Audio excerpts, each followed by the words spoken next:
Durant la période contemporaine, les milieux financiers vont faire différentes revendications à l'État. Que ce soit pour obtenir des contrats, des subventions, des réductions d'impôts ou encore un allègement de la réglementation, les milieux d'affaires choisissent entre autres moyens de constituer des lobbies.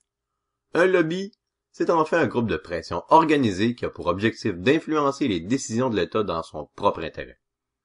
Il va faire des démarches, comme des rencontres avec des décideurs, pour tenter de les influencer. De nos jours, par mesure de transparence, une loi oblige les lobbies à s'enregistrer dans le registre des lobbyistes, un registre qui est public. Cependant, d'autres moyens plus controversés vont être utilisés par les milieux financiers pour influencer l'État. Par exemple, en 1871, la Colombie-Britannique fait son entrée dans la Fédération canadienne, ce qui rend nécessaire la construction d'un chemin de fer.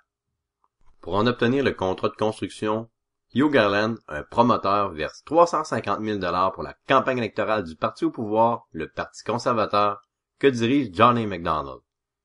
C'est ce financement qui précipite la chute du gouvernement peu de temps après, lorsque le scandale éclate au grand jour. On surnomme celui-ci le scandale du Pacifique.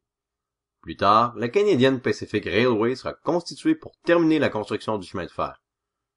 L'entreprise qui obtient le contrat, bien qu'elle appartienne à des entrepreneurs privés, reçoit du gouvernement plusieurs privilèges comme des concessions de terre, des subventions, des allègements fiscaux ainsi que le monopole dans l'Ouest.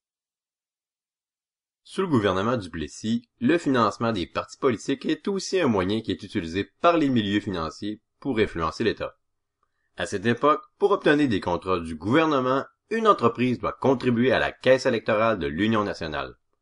La pratique est finalement interdite par René Lévesque lorsqu'est adoptée la loi sur le financement des partis politiques en 1977. Cette loi ne permet donc plus aux entreprises de contribuer aux caisses électorales des partis politiques, mais il semble qu'elle soit parfois contournée ou appliquée avec peu de rigueur par certains élus ou certains employés de l'État. À d'autres moments, l'État va remettre en question les privilèges accordés aux milieux financiers. À titre d'exemple, dans les années 1930, un nouveau parti politique, l'Action libérale nationale, va critiquer les monopoles des trosses de l'électricité.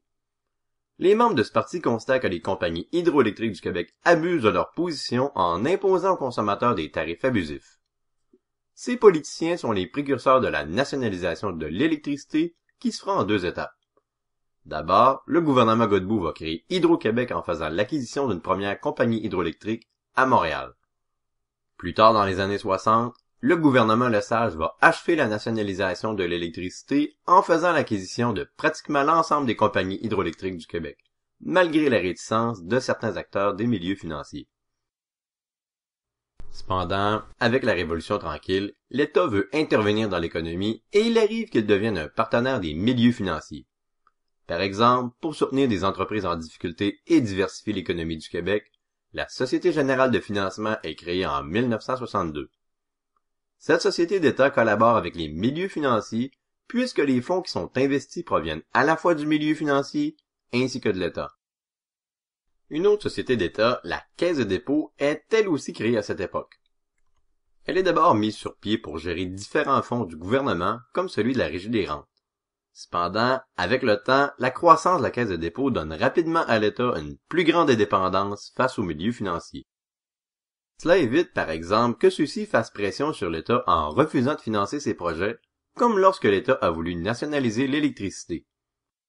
Les milieux d'affaires anglophones montréalais, en désaccord avec la nationalisation, avaient alors refusé de prêter les sommes nécessaires à l'État, qui a dû aller à l'étranger pour emprunter l'argent dont il avait besoin pour compléter la nationalisation.